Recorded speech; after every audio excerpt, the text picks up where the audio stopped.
Asia Advantage with Dezan Shira and Associates, featuring business commentary and regulatory news on emerging Asia. Today on the podcast, we're in Beijing talking about comparisons between China and India. With us is Devonshire Ellis, founding partner of Dezan Shira and Associates. Dezan Shira and Associates is a business advisory, tax, payroll, and accounting firm that specializes in the Asian region. Welcome to the podcast. What was it like setting up a business in China in 1992? Well, China in 1992 was very different from China today. First of all, perhaps I can just describe the differences between 1992 and 2012. In 1992, the average age of a Chinese worker was 23, and in 2012, that average age of a Chinese worker is 37. So there are differences in what that guy needs. 20 years ago, he didn't have very much money, and frankly wasn't earning very much. He would, at 23, be more interested in chasing girls and drinking beers and smoking cigarettes. Today, at 37, that guy's got responsibilities. He's married, he's got a child, he's got a mortgage. He probably has two sets of dependents, his own parents and his wife's parents, and he needs to earn money. So over the last 20 years, what we've seen is China develop a middle class of about 200 to 250 million, whereas in 20 years that demographic did not exist. So there's a great change in how China looks today, 20 years on, that it did in 1992. And I think the most fundamental change has been that population demographic and the age of a population, and that has significant implications for what we're going to do with China or how the world perceives it. Not least the fact that Chinese nationals, that middle class population, can now afford to buy products and goods and services from overseas. So huge differences. But of course, the thing that most people will refer to are the infrastructure differences. 20 years ago, there wasn't a main road between Shenzhen and Guangzhou. 20 years ago, there wasn't a Pudong International Airport. And 20 years ago, there wasn't an airport road of sorts leading to Capital Airport in Beijing. All these things have happened in big time, and of course infrastructure development in China has been really the most remarkable form of development that I've seen during this time, and that's happened not just in the principal cities but also in the second tier and more remote cities right across China. So huge differences. How is India in 2012 similar to China in 1992?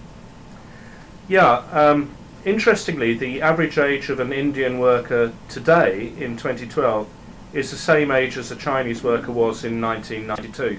The average age, 23.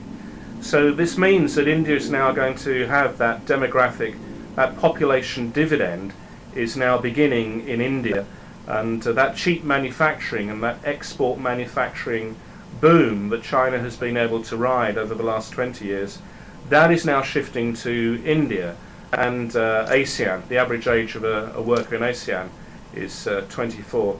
So they're very different, but India 2012 is about to start on the same journey, demographic journey, that China did 20 years ago, and you'll start to see the Indian market and its destination for foreign direct investment improve significantly as a result of this demographic drive.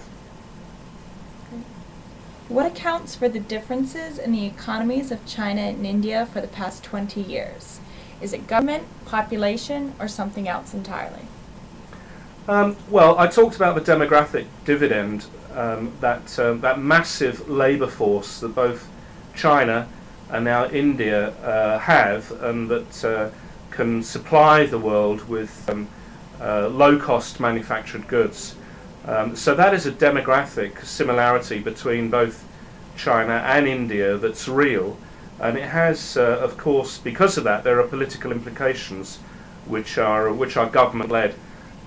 China, over the last 20 years, has done a very good job of not just getting that young workforce into work and being productive, but also very wisely reinvesting the wealth, the initial wealth that gave them, back into the Chinese society in terms of education, improving infrastructure, and so on and so forth, and have led the Chinese population to a situation whereby the economic wealth of China is both sustainable and increasing. So that's great for China. India is just really 20 years behind, and that same driver in terms of both wealth creation, putting people to work, that young labour demographic, that is exactly what's happening to India right now. So they'll both go through the same phenomena, which incidentally has an economic theory attached to it. Arthur Lewis, the American economist, devised a theory in 1954 called the Lewisian turning point, which both China and now India are starting to achieve. That is the increased wealth within their populations, and then ultimately a sustainable economic and increasingly wealthy population. That is where China is now, and that is where India is going. So China is ahead, but India, in terms of its demographic dividend, will also catch up. It can be said that the Chinese economy of 20 or 30 years ago had nowhere to go but up. Is it possible that people are overestimating the future growth of the Indian economy? Again, I don't believe there's overestimating of that, but it will be different. The population dividend, that is real, that is there, and you can't get rid of that. So India is going to benefit from that just in the same way that China did. That's a given.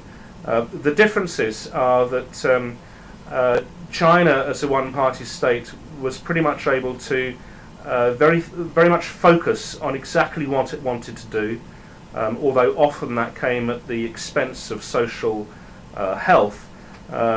Whereas India is a democracy, and these things do get discussed, often at some length, before the government is able to make a decision. On balance, having viewed both countries and how they operate, I wouldn't actually make too much of a difference between India as a democracy and China as a one-party state, because I think that the decision-making process, although it seems to be perhaps more administrative in India, actually is about the same sort of, takes the same sort of time frame. I'll give you an example. Although China, of course, tends to get its laws and a statute without much debate, it does still, often laws still face a delay in terms of China releasing its implementing rules. So although the law is on a statute, it can still take another 12, sometimes 24 months before anyone really knows how China intends to make those rules work. So there are delays in China. In India, we have the same delays, but it's debated much more in the media. It is a democracy, there is free media, so it creates much more intense speculation, and I think that leads to a presumption that perhaps India is more difficult, more administrative. I don't believe that to be the case, actually. So I think that often with a free media where debate is open and is very much taken up in India, it makes the Indian economy overall appear more administrative than it actually is. So no, I don't think that there is an overestimation there, although of course the Indian government do need to get laws onto the statute, they do need to get reform in place, but that is happening. We're expecting tax reform in the next couple of years. That will have the impact of reducing corporate income tax in India from the current 45%, which is far too high, to a much more reasonable 30%. That's expected to happen shortly, and when that does, that's going to be a huge trigger for FDI into India, and at that point then you'll start to see much more interest and foreign direct investment interest in India as opposed to China. So it's really just a matter of being patient. Thank you for joining us. Okay, thank you, it's been a pleasure. Thanks for joining us today. For more Asian business and regulatory news, visit our website at www.asiabriefingmedia.com. We love to hear your comments. Email us at podcast@asiabriefingmedia.com. Follow us on Twitter @AsiaBriefing. Visit our Facebook page. This podcast is produced by Asia Briefing Media for Dezan Shira and Associates. www.dezshira.com. That's DEZSHIRA.com. Thanks for listening.